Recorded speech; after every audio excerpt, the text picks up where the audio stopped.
आका फरमाते हैं 3 मुसीबतें उसको मौत के वक्त मिलती है, किसको?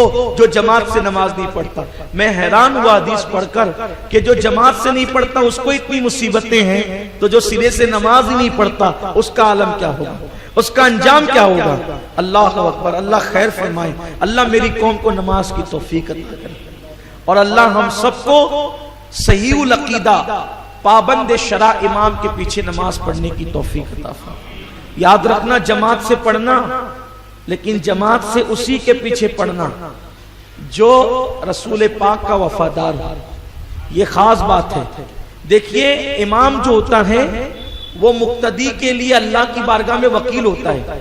तवज्जो आपकी, वकील होता है।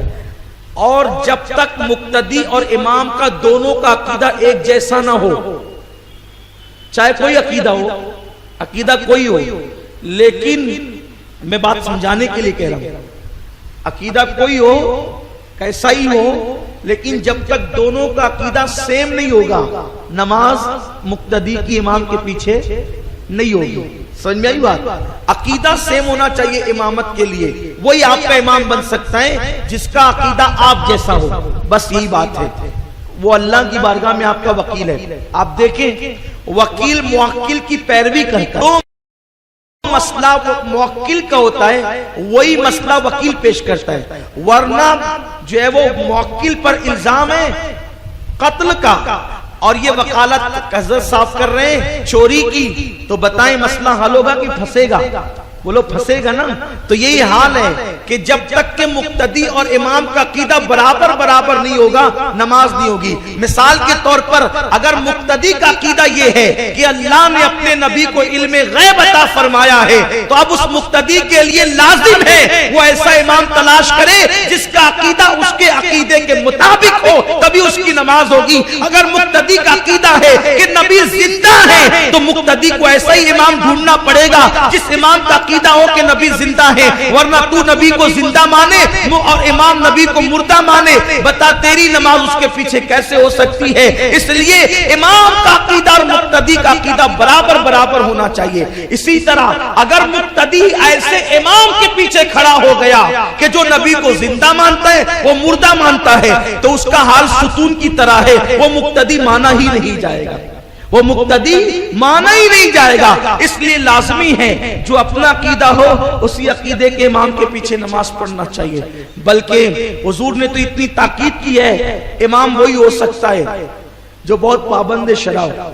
हर ऐरा गहरा इमाम नहीं हो सकता। एक शख्स ने काबे की तरफ मुंह करके थूक दिया, रसूल पाक ने फरमाया इसके पीछे नमाज नहीं होगी।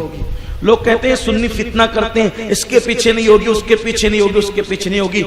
जामे शरायत इमाम के पीछे नमाज होती है, वरना और नमाजें नहीं होती। जमात के लिए जामे शरायत होना चाहिए इमाम को। हाँ, वरना आजकल हाल तो ये है, हिफ्ज कर लिया, इस्तिंजा की सुन्नतें पता नहीं, इमाम बन गया, मसाइल नहीं, इमाम बन गया। ये हालत होती है। अल्लाह ताला रहम करम फरमाए। हमारी कौम का बड़ा बुरा हाल है। मेरे आका सल्लल्लाहु अलैहि वसल्लम के प्यारे दीवानों, अब तो इमामत जो है वो माअज़ल्लाह जो है वो रोजी रोटी और नौकरी का जरिया बन चुकी है, वरना इमामत क्या थी? अल्लाह अकबर। बहरहाल हालात ही बदले हैं कि जब सिद्दीक अकबर जैसा इमाम न रहा तो अबू हुरैरा जैसा मुक्तदी कैसा, और अबू हुरैरा जैसा मुक्तदी न रहा तो अबू बकर सिद्दीक जैसा इमाम कैसा, खुसरो जैसा मुक्तदी न रहा तो निजामुद्दीन औलिया जैसा इमाम कैसा। हाल यही है, न मुक्तदी को सुन्नतें मालूम इस्तिंजा की, न इमाम को मालूम। अल्लाह अल्लाह खैर सल्ला हो गया मामला सारा पूरा। मेरे प्यारे आका अलैहिस्सलाम के प्यारे दीवानों, याद रखें जामे शरायत इमाम होना चाहिए। आका ने फरमाया जिसने काबे की तरफ मुंह करके थूका उसके पीछे नमाज नहीं, जो काबे की तरफ मुंह करके थूके जब उसके पीछे नमाज नहीं, जो काबे का अदब न करे उसके पीछे नमाज नहीं, तो जो रसूलुल्लाह काबे का काबा है उनका अदब न करे तो उसके पीछे कैसे नमाज होगी? लोग कहते हैं वो हरम से आए हैं, वो कहीं से भी आए हैं, इमाम किस शहर का है उसकी अहमियत नहीं है। इमाम किस शहर का है उसकी अहमियत नहीं है। मक्के का हो कि मदीने मुनव्वरा का हो कि बगदाद का हो कि करबला का हो कि नजफ का हो, इमाम के शहर की अहमियत नहीं है, इमाम के अकीदे की अहमियत है। अबू जहल मक्की था, बिलाल हबशा से आए थे, बिलाल इमाम बन गए, अबू अबू जहल अबू लहब जहन्नमी के जहन्नमी रहा। हमारे यहाँ शहरों के होने की अहमियत नहीं है, हमारे यहाँ तो दिल होने चाहिए, दिल के अकीदे होने चाहिए। सुहैब रोम से आए हैं, रोमी है सुहैब, लेकिन इमाम बन गए हैं। क्यों? इसलिए कि अकीदा रसूलुल्लाह वाला रखा। तो याद रखिए, जमात से पढ़िए नमाज, लेकिन वही जमात है जिसमें अकीदा सच्चा है, अकीदा हक है। वरना हर एक के पीछे खड़े मत हो जाइएगा, ना नमाज रहेगी ना जमात रहेगी, ना यूं खुदा से मिले ना विसाले सनम, ना इधर के रहे ना उधर के रहे, कुछ नहीं मिलेगा। तो दूसरी, कब मौत के वक्त उसको 3 मुसीबतें आती। जो जमात से नमाज नहीं पढ़ता उसको मौत के वक्त 3 मुसीबतें। पहली मुसीबत मौत के वक्त, वो मरेगा तो प्यासा मरेगा, और उस पर इतनी प्यास, ये जो नमाज नहीं पढ़ने वालों का जिक्र नहीं है, जमात छोड़ने वालों का जिक्र। जो जमात के बगैर नमाज पढ़ते उनका तस्करा है। मरेगा तो प्यासा मरेगा, हत्ता के सारे दरियाओं का पानी भी उसको पिला दिया जाए तो भी कोई उसकी प्यास को बुझा नहीं सकता। और आका अलैहिस्सलाम फरमाते हैं, अल्लाह खैर करे, आज मैंने ये हदीस पाक पढ़ा, मेरे रोंगटे खड़े हो गए। ये हदीस पाक पहले भी कई बार पढ़ी, लेकिन जब आज इसको जमात के बाब में पढ़ा, रोंगटे खड़े हो गए। आका फरमाते मरेगा तो प्यासा मरेगा, और मेरे आका सल्लल्लाहु अलैहि वसल्लम फरमाते हैं मरते वक्त अल्लाह उसको सकरात की तकलीफ बढ़ा देगी, मौत की तकलीफ उसकी बढ़ जाएगी। और तीसरा तो इतना बड़ा खतरा है, अल्लाह सबको अमान में रखे। आका फरमाते हैं डर है कि कहीं काफिर ना हो जाए मरते वक्त, उसका ईमान खतरे में पड़ जाएगा। किसका? जो नमाज नहीं पढ़ता उसका नहीं, जो जमात जानबूझ के छोड़ता है उसका। जमात अगर जानबूझ के छोड़ रहा है तो मरते वक्त ईमान को खतरा है।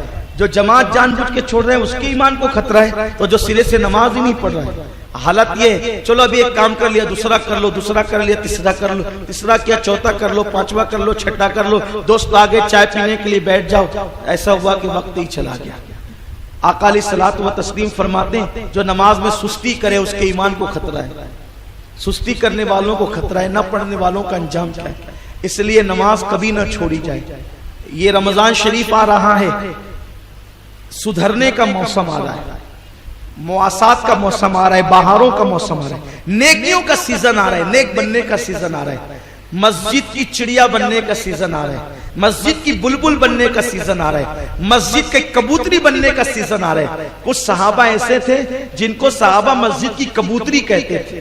उनको मस्जिद की कबूतरी इसलिए कहते थे कि वो लोग बहुत कसरत के साथ मस्जिद में नजर आते थे, बल्कि जब लोग उनको ढूंढने जाते तो लोग ढूंढते तो लोग कहते कि किसको ढूंढे, वो फुला को, कहा वो कहीं और नहीं मिलेगा, वो तो सिर्फ मस्जिद में मिलेगा। यानी कुछ सहाबा ऐसे थे जिनको मस्जिद की कबूतरी का लक़ब दिया गया है।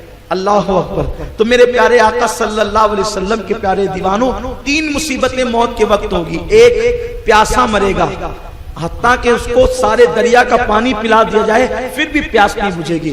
उसको मौत की सख्ती और तकलीफ बढ़ा दी जाएगी, सकरात की मुसीबत बढ़ा दी जाएगी। और तीसरी बात ये, उसके ईमान को खतरा होगा।